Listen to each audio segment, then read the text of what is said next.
Good afternoon. These are obviously tough times to make money in business and in an investment. We may be in a bear market. We may be in a recession. Who knows? Who indeed cares how the experts define it? The world has become a tougher place for entrepreneurs and investors. Firstly, and most critically, do your homework. Get hold of the company's annual report and interim report and study them, along with other announcements and any circulars. Undertake a detailed financial and business analysis of any company you think might represent a target. Compare the company to its peers and look at the relative ratios. Try to understand the dynamics of its operations, its markets, its customers, its management. Consider the overall value of the enterprise and the views of the brokers and the financial press. I believe strongly in fundamental research before making an investment decision. Experiments have shown that most people are actually by nature risk averse, even where the likely gain actually outweighs the likely loss on a scientific basis.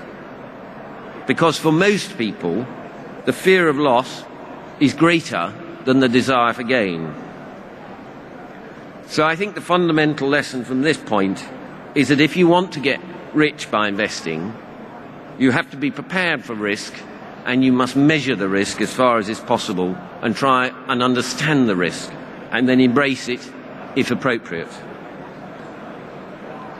We all fail to learn sufficiently from experience. We have a tendency to be lazy and to not do enough homework, and we let emotions overcome logic.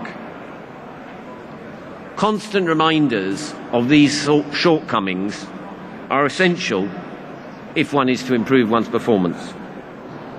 I always try the elevator test. In other words, if the owner, chief executive, broker, whoever is pushing a situation can't do an elevator pitch in a couple of short sentences, then be careful. I will now give you a slightly historic example of a classic case of bullish hype that helped destroy a bastion of British industry. The problem in this case was absolutely not the short sellers. It was the untrammeled enthusiasm of the senior executives and blue-blooded brokers and merchant banks who allowed a company to go from billions in the bank to little short of bust after 3 years of ill-advised acquisitions and disposals. I'm talking about Marconi, or GEC as it was once known. Most of you will know about the humbling of this previously fine business. Its shares fell almost 100% from their peak. Its bondholders were required to do a debt-for-equity swap. It was thrown out of the FTSE 100.